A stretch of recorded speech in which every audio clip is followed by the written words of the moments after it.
اعوذ باللہ من الشیطان الرجیم بسم اللہ الرحمن الرحیم رب اشرح لی صدری ویسر لی امری واحلل عقدۃ من لسانی یفقہوا قولی۔ بکھرے موتی، چوتھا حصہ۔ نیک اور دیندار کی موت پر دھوم دھام عاشق کا جنازہ ہے، ذرا دھوم سے نکلے۔ کل کے موضوع کا باقی حصہ۔ ملک الموت کے روح کو قبض کرتے ہی روح جسم سے کہتی ہے کہ اللہ تعالیٰ تجھے جزائے خیر دے، تو اللہ کی اطاعت کی طرف جلدی کرنے والا اور اللہ کی معصیت سے دیر کرنے والا تھا۔ تو نے آپ بھی نجات پائی اور مجھے بھی نجات دلوائی۔ جسم بھی روح کو ایسا ہی جواب دیتا ہے۔ زمین کے وہ تمام حصے جن پر یہ عبادت اللہ کرتا تھا، اس کے مرنے سے 40 دن تک روتے ہیں۔ اسی طرح آسمان کے وہ کل دروازے جن سے اس کے نیک اعمال چڑھتے تھے اور جن سے اس کی روزیاں اترتی تھیں، اس پر روتے ہیں۔ اسی وقت وہ 500 فرشتے اس جسم کے ارد گرد کھڑے ہو جاتے ہیں اور اس کے نہلانے میں شامل رہتے ہیں۔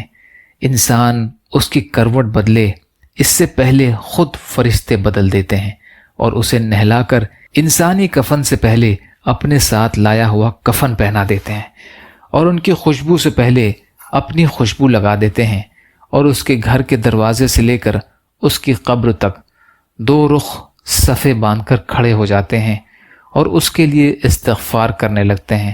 اس وقت شیطان اس زور سے رنج کے ساتھ چیختا ہے کہ اس کے جسم کی ہڈیاں ٹوٹ جائیں، اور کہتا ہے کہ میرے لشکروں، تم برباد ہو جاؤ۔ ہائے، یہ تمہارے ہاتھوں سے کیسے بچ گیا؟ وہ جواب دیتے ہیں کہ یہ تو معصوم تھا۔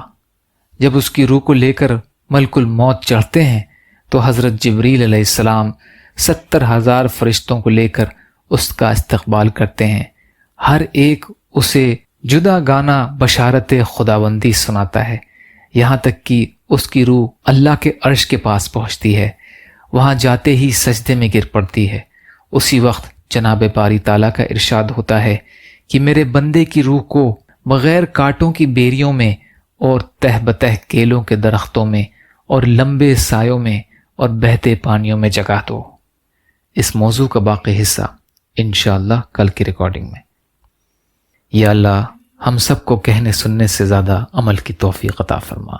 یا اللہ، مظلوم فلسطینیوں، کشمیریوں، روہنگیا مسلمان اور مسلمان جہاں بھی پریشان حال ہیں، ظالموں کے ظلم کا شکار ہیں، ان کی بھرپور مدد فرمائیے۔ ہم سب کو اپنی استطاعت کے بقدر اپنا حق ادا کرنے والا بنائیے۔ جو مانگا وہ بھی عطا کر دیجیے، جو مانگنے سے رہ گئے وہ بھی عطا فرمائیے۔ ربنا تقبل منا انک انت السمیع العلیم برحمتک یا ارحم الراحمین۔ لا الہ الا اللہ محمد رسول اللہ۔ السلام علیکم۔